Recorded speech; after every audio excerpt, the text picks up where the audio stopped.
Guys, చాలా రోజుల తర్వాత బిగ్ బాస్ సీజన్ 9లో ఒక ఎపిసోడ్ గురించి నాకు మాట్లాడాలనిపించింది. అదేంటంటే డెమాన్ పవన్ కాళ్ళ మీద కూర్చొని సారీ చెప్పాడు కదా, అసలు అవసరమా అలా సారీ చెప్పించడం? దాంట్లో తప్పేంటి?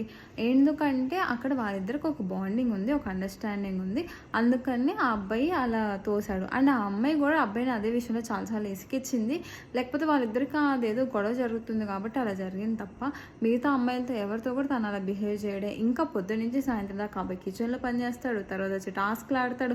తనకి చెప్పుకోవడం రాదు, అంటే డబ్బా కొట్టుకోవడం రాదు, నేను ఇలా కష్టపడుతున్నాను అని చెప్పి, లేకపోతే ఆడడం రాదు సింపతి కోసం, లేకపోతే జాలి కోసం వచ్చి ఆ స్క్రీన్ టైములు రావు, ముద్దు ముద్దు మాటలు మాట్లాడు, అబ్బాయి పని అబ్బాయి చేసుకుంటూ వెళ్ళిపోతాడు. ఈరోజు అబ్బాయిని అలా చూపించడం అయితే నాకు ఎందుకో కరెక్ట్ అనిపించలేదు. సొసైటీలో కూడా అంతే అనమాట. కొన్నిసార్లు మెన్స్ తప్పు చేయకపోయినా కానీ వాళ్ళు తప్పు అని చెప్పి కనిపిస్తుంది. దీనికి రీజన్ ఏంటి అంటే ఫస్ట్ నుంచి మెన్స్ అంటేనే ఒక నెగిటివ్, అంటే వీళ్ళు తప్పు చేస్తారు, వీళ్ళు మ్యాన్ హ్యాండ్లింగ్ చేస్తారు అన్న ఇంప్రెషన్ పడిపోయింది సొసైటీలో కూడా. అందుకే అమ్మాయి ఒకవేళ తప్పు చేస్తే అమ్మాయి కదా అని వదిలేస్తారు. బట్ అబ్బాయి చిన్న తప్పు చేసినా కానీ దాన్ని ఎత్తి చూపిస్తారు అనమాట. సో ఆ సొసైటీలో ఏదైతే ఉందో అదే బిగ్ బాస్లో కూడా ఈరోజు నాకు కనిపించింది అనమాట. తప్పు ఎవరు చేసినా మనం గొంతు రైస్ చేసి మాట్లాడాలి, అంతేగాని మ్యాన్ హ్యాండ్లింగ్ తప్పు, ఉమెన్స్ ఏం చేసినా తప్పు కాదు అనడం కరెక్ట్ కాదు. అలా అనుకుంటే కళ్యాణ్ విషయంలో కూడా రమ్య అండ్ మాధురి గారు ఇద్దరు సారీ చెప్పాలి, ఎందుకంటే అబ్బాయిని కూడా వాళ్ళు హర్ట్ చేశారు.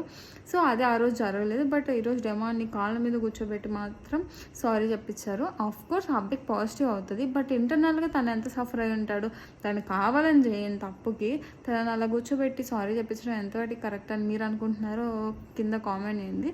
ఇంకొక మాట అన్నారు కదా, షో ఇంకా మేము నడుపుకోవాలి, సీజన్స్ నడపాలి, టీఆర్పీలు కావాలి, లేకపోతే టీఆర్పీలు పోతాయని. అసలు ఈ సీజన్కి టీఆర్పీలు ఎక్కడ ఉన్నాయి సరిగ్గా? ఎందుకంటే మీరు ఒక విన్నాన్ని ఫిక్స్ అయిపోయారు. కొంతమందిని ప్యాంపరింగ్ చేస్తారు, కొంతమంది తప్పు చేసినా వాళ్ళని పట్టించుకోరు, కొంతమందిని కావాల్సినప్పుడు ఇంట్లోకి తెచ్చుకుంటారు, కొంతమందిని పాపం టీఆర్పీల కోసం వాడేసుకొని పంపిస్తారు. శ్రీజ చూడండి, అమ్మాయికి ఏవి కూడా వేయలేదు కనీసం. మరి అలాంటి అన్యాయాలు మీరు చేయొచ్చు, దానికి మాత్రం టీఆర్పీలు వస్తాయా? అండ్ ఇంకొకటి, సంజన గారిని ఎన్నిసార్లు ఈరోజు లేపి నువ్వు తప్పు చేసావు ఆమె ఆన్సర్ చెప్పింది, ఆమె లాజికల్గా చెప్పుకుంటుంది, అయినా వాళ్ళు పట్టించుకోవట్లేదు. వాళ్ళ పాయింట్ అక్కడ సుమన్ శెట్టిని లేపాలి. సుమన్ శెట్టి గేమ్ ఆడవసరం లేదు, సైలెంట్గా కూర్చున్నా వాళ్ళకి చాలు. బట్ ఎవరో ఒకళ్ళని బ్లేమ్ చేయాలంతే. వాళ్ళు కొంతమందిని అంటారు, మిగతా వాళ్ళని పట్టించుకోరు. అసలైనా ఒక విన్నర్ని ఫిక్స్ అయిపోయి ఈ సీజన్కి ఏమైనా విన్నర్ చేయాలి అని మీరు అనుకొని షో నడిపితే పోనీ టీఆర్పీ ఇద్దరికున్న బాండింగ్ వల్ల వాళ్ళు ఏదో కొట్టుకుంటే ఎందుకు పోతుంది?